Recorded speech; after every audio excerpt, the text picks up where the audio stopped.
Amen, amen, gloire à Dieu. Donc, je vais aussi partager. Donc, le thème, ça va être simplement, quiconque me confessera devant les hommes, je le confesserai aussi devant mon Père. Vous savez, nous sommes dans une génération où la plupart des gens prennent position de leur maître. Nous voyons aussi où c'est toute une nation qui est verrouillée pour même trouver un travail ou avoir des postes clés. On t'oblige maintenant de rentrer dans leur club ou dans leur loge. Voyez-vous, les, ils n'ont plus peur de s'afficher et de dire eux fort pour occuper des postes de directeur ou même de ministre. Tu dois servir le diable. Tu dois rentrer dans leur club. Voyez-vous, ils évangélisent leur maître. Nous sommes dans cette génération où les gens n'ont plus peur de servir le diable Satan, de servir le malin. Ils n'ont plus peur de servir les hommes déchus. Ils imposent, ils imposent leurs lois au sein des administrations. Voyez-vous, ils n'ont plus honte, bien aimés. Nous sommes dans une génération perverse et adultère, comme déclare dans la Bible. Voyez-vous, mais nous voyons ça par-ci, par-là, dans plusieurs nations, où il y a déjà des agendas cachés. Les gens travaillent maintenant uniquement pour pousser soit les chrétiens, soit l'humanité à désobéir à la parole de Dieu. Ils ne s'en cachent plus, ils sont là.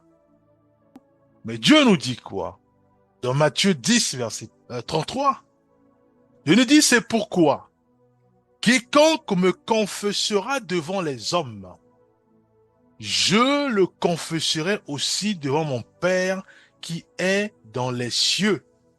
Mais quiconque me reniera devant les hommes, je le réunirai aussi devant mon Père qui est dans les cieux.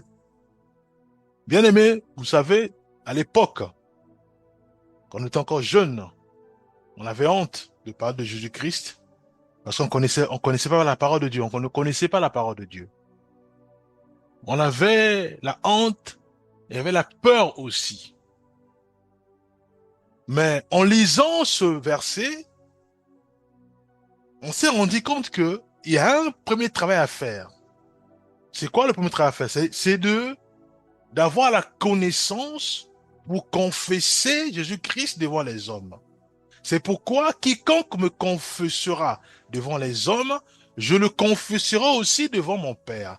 Donc, il est important qu'en tant que chrétien, que nous puissions nous imbiber de la parole de Dieu, nous imbiber des témoignages, nous imbiber des enseignements, pour ensuite retransmettre ces enseignements à tous ceux et celles qui ne connaissent pas le Seigneur. C'est ça, confesser Jésus-Christ devant les hommes. Voyez-vous? Alors, si nous disons que voilà, mais moi je ne connais rien, je ne sais pas comment dire, comment parler, comment expliquer, mais ça veut dire que nous n'avons pas bien compris, on n'a pas médité sur ce verset. On dit, c'est pourquoi quiconque me confessera devant les hommes. Pour confesser, il faut déjà avoir la connaissance. Or, la connaissance vient de Dieu, à travers la prière, à travers la méditation biblique. Voyez-vous? Et c'est Dieu qui nous envoie pour confesser, pour confesser de lui envers les hommes. Alors, suite au problème de la connaissance, Dieu nous a fait grâce en la connaissance. Mais il y a toute cette honte-là, ou la peur de confesser Christ devant les hommes. Mais en observant de l'autre côté, on se rend compte que non, mais il y a des gens qui sont terribles, qui verrouillent même toute une nation pour pousser les peuples de cette nation à adorer la bête, à adorer le diable, à rentrer de loge pour avoir des postes clés au sein de cette nation. Voyez-vous? Mais, bien aimé, que faisons-nous à ce moment-là? puisque nous avons la connaissance. Voyez-vous? Nous devons maintenant crier au Seigneur en disant, Seigneur, ta parole, elle est là. Mais je veux l'appliquer. Je veux la mettre en pratique. Matthieu 10, verset 33, qui dit, c'est pourquoi quiconque me confessera devant les hommes, je le confesserai aussi devant mon Père, qui est dans les cieux. Il n'y a plus la honte. C'est fini. On peut plus avoir honte. Quand nous voyons en face, les gens travaillent, pousser les chrétiens à désobéir à la parole de Dieu. Ils verrouillent toute une nation pour pousser les peuples de cette nation à adorer la bête ou à rentrer dans les clubs, dans les loges, pour avoir des postes clés, pour avoir d'office un travail. Mais on peut plus rester sur notre lit. On peut plus évoquer la raison comme quoi j'ai honte ou peur. C'est fini ça, bien aimé. Nous devons maintenant être imbibés puissamment du Saint-Esprit, puisque c'est lui, l'esprit de force. À ce moment de la prière, nous demandons au Seigneur de nous orienter, puisque sa parole doit être annoncée, bien aimé. Marc 8, verset 38. Car quiconque aura honte de moi et de mes paroles au milieu de cette génération adultère et pécheresse, le Fils de l'homme aura honte de lui quand il viendra dans la gloire de son Père avec les saints anges. Bien aimé, cette parole, elle s'accomplit maintenant là. La parole dit quoi? La parole dit cette génération adultère et pécheresse. Mais nous sommes dans une génération où les gens sont violents. Les gens s'affichent que j'adore le diable. Ils adorent le diable. De façon subtile, ils sont là, ils mettent des stratégies pour verrouiller toute une nation à adhérer les loges. Ensuite, on leur donne le travail, les fonds. Mais c'est ça ce qu'on appelle une génération adultère, puisque ils n'adorent plus Dieu. Ils ne font plus de Dieu leur époux. Donc, ils adorent d'autres dieux. C'est ce qu'on appelle adultère, spirituellement. Et c'est pas fini. Et pécheresse. Voyez-vous? La parole est foulée aux pieds. Alors, si nous, qui croyons en Jésus-Christ, nous qui avons fait de Jésus-Christ notre Seigneur et Sauveur, nous qui avons fait de Jésus-Christ notre guide et modèle, on peut plus se taire, bien-aimés. On peut plus se taire. Voyez-vous? Nous devons maintenant crier au Seigneur. Nous n'avons pas la sagesse. Donne la sagesse, puisque la parole de Dieu dit que je vous envoie dans le monde. Soyez simples et soyez prudents. Simple comme la colombe, soyez prudents comme le serpent. Voyez-vous? Donc nous devons crier au Seigneur, donne-nous la sagesse. La sagesse. Pour que nous touchions simplement des portes. Un peu comme la femme au puits avec Jésus-Christ. À travers elle, c'est un village. Tout un village est gagné à Christ. Puisqu'elle est partie évangéliser et tous sont venus vers Christ par la suite. Voyez-vous? Les portes, bien aimés. Souvenons-nous encore des lépreux. Quand Israël était assiégé, à l'époque d'Élisée, quand Élisée va dire que demain, vous aurez la nourriture, ce sont les lépreux qui sont partis, ils ont vu que il n'y avait plus rien, l'ennemi avait fui, ils sont repartis pour évangéliser, et après, c'est là où il y a eu des moments, les gens sont partis manger et autres. Voyez-vous? Nous devons simplement toucher les portes. Simplement les portes. Voyez-vous? C'est ça la stratégie. C'est ça la stratégie, bien-aimé. Crions au Seigneur, Dieu, Seigneur, aide-nous, équipe-nous, fortifie-nous, donne-nous les portes. Afin qu'à travers ces portes, ton Esprit Saint nous mette les mots qu'il faut, afin qu'à travers ces portes-là, si c'est un quartier, gloire à Dieu, si c'est une nation qui gagne à Christ, gloire à Dieu, si c'est deux nations, gloire à Dieu, bien-aimé. On ne peut plus rester silencieux, c'est fini. Voyez-vous? Luc 12, verset 8 à 9. Je vous le dis, quiconque me confessera devant les hommes, le Fils de l'homme le confessera aussi devant les anges de Dieu. Mais celui qui me réunira devant les hommes sera régné devant les anges de Dieu.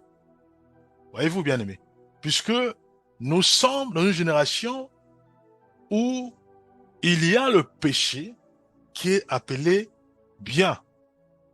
Il y a le mal qui est appelé aussi bien. Mais nous savons que c'est une abomination. Nous savons que la vérité est déformée, bien aimé. On ne peut plus rester dans notre coin et à observer et à remuer la tête en disant que voilà, mais qu'est-ce qui se passe? Non, nous devons annoncer l'évangile.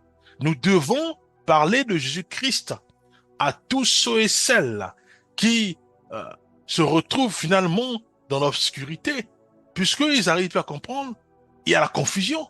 Le mal est appelé bien et le bien est appelé mal, bien aimé. Voyez-vous? 2 Timothée 2, verset 12. Si nous persévérons, nous régnerons aussi avec lui. Si nous le régnons, lui aussi nous régnera. Voyez-vous? Donc, il est important, bien aimé, de réaliser que quand nous ne parlons pas, ça veut dire que nous régnons le Maître, Jésus-Christ, qui a tellement investi dans notre vie, tellement investi, et tellement des sacrifices. Aujourd'hui, nous avons de la connaissance, du moins en partie. Mais cette connaissance, nous devons faire la retransmission. Nous devons envoyer, nous devons transmettre cette connaissance à tous ceux et celles qui ne connaissent pas le Seigneur. Les membres de nos quartiers, les membres de nos familles, bien-aimés. Voyez-vous? Bien sûr, dans la prière, bien sûr, dans la douceur, bien sûr, dans la joie, bien sûr, dans la paix, bien sûr, en refutant l'orgueil, en refutant l'ego, en refutant toutes sortes de débats inutiles qui n'apportent rien. Voyez-vous? Qui n'instruit pas, qui ne pousse pas, qui n'aide pas un frère ou une sœur à la statue parfaite de Christ, donc à la maturité spirituelle. Voyez-vous? Romains 10, 9, que nous connaissons tous. Si tu confesses de ta bouche le Seigneur Jésus, et si tu crois dans ton cœur que Dieu l'a ressuscité des morts, tu seras sauvé. Si tu confesses de ta bouche le Seigneur Jésus. Voyez-vous? Mais la confession, mais cela implique tout le monde. Nous devons confesser Jésus-Christ à travers notre bouche. Mais confesser, ça peut aussi dire que je transmets Jésus-Christ qui est la parole faite chair à tous ceux et celles qui sont dans l'obscurité, tous ceux et celles qui sont dans la confusion, parce qu'ils ne savent plus. Mais le bien c'est quoi? Le mal c'est quoi? Puisque tout est mélangé. Le mal est appelé bien et le bien est appelé mal. Voyez-vous? On ne sait plus quoi faire. Toute une nation est verrouillée parce que si tu veux avoir un travail, il faut adorer la bête. Il faut adorer le diable Satan. Il y a un souci. On ne peut pas rester silencieux. Ça veut dire que nous sommes en train de renier le maître.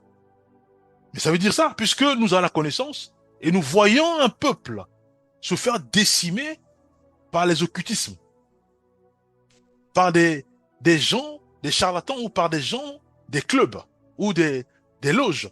Nous voyons comment le peuple est décimé par ces stratégies. Alors, nous ne parlons pas. Il y a un souci, bien aimé. Ça veut dire que nous régnons le Maître. Nous régnons Jésus-Christ. Voyez-vous? Mais nous devons crier vers le Seigneur en disant, Seigneur, mais j'ai pas la force. J'ai honte. J'ai la peur. Équipe-moi, booste-moi. Parce qu'il faut que ta parole soit annoncée. Il faut que ta parole soit annoncée. Si c'est envers une personne, gloire à Dieu. Si c'est envers 2 personnes, gloire à Dieu. Mais elle doit être annoncée, cette parole. Voyez-vous? Prenons un Jean 2, verset 23. Quiconque nie le Fils, je répète, quiconque nie le Fils n'a pas le Père non plus.